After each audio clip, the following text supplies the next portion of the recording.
Bakesbang Poldagri menggelar pertemuan dengan Forum Kerukunan Umat Beragama Lombok Timur.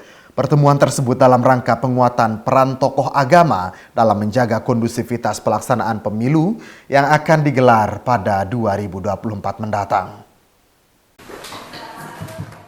Rabu 9 Agustus, Badan Kesatuan Bangsa dan Politik Dalam Negeri Kabupaten Lombok Timur menggelar pertemuan dengan Forum Kerukunan Umat Beragama Kabupaten Lombok Timur.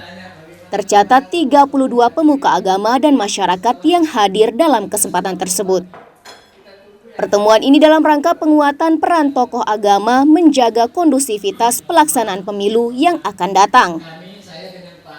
Berdasarkan keterangan Kepala Bakesbang Pollotim Mustafa, peran pemuka agama dan masyarakat dalam mensukseskan pesta demokrasi baik yang akan digelar pada tanggal 14 Februari ataupun 27 November tahun depan sangat penting. Karena pelaksanaan pemilu tidak hanya menjadi tanggung jawab penyelenggara, akan tetapi tanggung jawab seluruh pihak dan masyarakat. Sementara itu dari pantauan Bakesbang Pol, sejauh ini proses alur pelaksanaan pemilu di Lombok Timur tergolong aman dan terkendali. Yang mana dalam hal ini Bakesbang Pol bersama KPU dan Bawaslu melakukan koordinasi dalam setiap tahapan pemilu. Tidak hanya itu, pihaknya juga melakukan koordinasi dengan FKDM terkait pemantauan pemilu di kecamatan, sehingga dapat dipastikan tidak ada desa ataupun kecamatan di Lombok Timur yang dinilai rawan melaksanakan pemilu.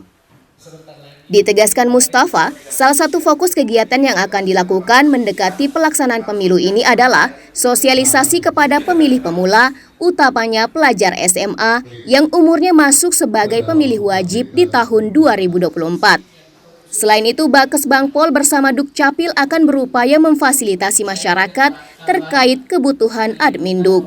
Nah, tentunya kami mengundang para tuan guru, para tokoh agama, tokoh masyarakat tersebut adalah lain dalam rangka kita menjaga kondusivitas wilayah terkait dengan pelaksanaan pemilu tahun 2024. Di samping itu juga kami tentu mengharapkan kepada bapak para tuan guru kita, para tokoh agama kita untuk mensosialisasikan terkait terhadap pelaksanaan pemilu tahun 2024. Karena bagaimanapun juga pelaksanaan suksesnya pemilu ini bukan kepada penyelenggara pemilu KPU dan Bawaslu, tetapi adalah peran seluruh masyarakat Indonesia. Makanya salah satu yang kami ajak di sini adalah para tuan guru, tokoh agama dan tokoh masyarakat demi suksesnya pemilu tahun 2024. Jadi berdasarkan pantauan kami terkait dengan proses pelaksanaan pemilihan ini di Kabupaten Lombok Timur, alhamdulillah semuanya sudah berjalan dengan tertib, lancar dan aman.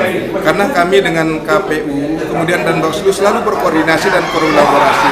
Setiap tahapan selalu kami undang, dan tentu kami dari Bakesbang Poldagri bersama forum koordinasi kesehatan masyarakat atau FKDM yang ada di masing-masing kecamatan selalu kami memantau dan melihat dan meninjau, dan alhamdulillah untuk sampai saat ini kondisi kita di Kabupaten Lombok Timur sudah tertib, aman dan lancar. Dalam pertemuan tersebut, Komisioner Bawaslu Lombok Timur Sahnan meminta kepada seluruh tokoh agama dan masyarakat yang hadir untuk membantu mensukseskan pelaksanaan pemilu. Terdapat beberapa poin yang menjadi pokok bahasan agar bisa disosialisasikan oleh tokoh agama kepada masyarakat, diantaranya antisipasi terjadinya politik uang oleh calon. Selanjutnya terkait penempatan atau pemasangan alat peraga calon, di mana hal ini Bawaslu menemukan beberapa pemasangan alat peraga calon yang tidak sesuai dengan aturan berlaku. Selain itu, Bawaslu juga meminta kepada masing-masing calon tidak melakukan kampanye di beberapa tempat umum seperti lembaga pendidikan dan tempat ibadah, serta sosialisasi yang dilakukan diharapkan tidak melewati batas undang-undang yang berlaku. Ada dua jenis sebenarnya, media sosialisasi dan media atau alat peraga kampanye itu berbeda. Sekarang ini karena belum masa kampanye, maka semua bentuk sosialisasi yang menggunakan baliho, spanduk, apapun namanya itu, kategorinya sosialisasi. Nah, sosialisasi ini memang harus memperhatikan beberapa hal. Salah satu, sesuai dengan Perda, di mana Perda sudah mengatur tentang reklame, iklan. Itu harus jadi perhatian para bakal calon. Yang kedua, tempat-tempat yang memang juga diatur di dalam masa kampanye. Karena secara etis tentu ini akan menjadi catatan masyarakat.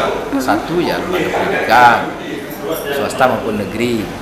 Kedua tempat ibadah, ya, masjid, gereja dan seterusnya.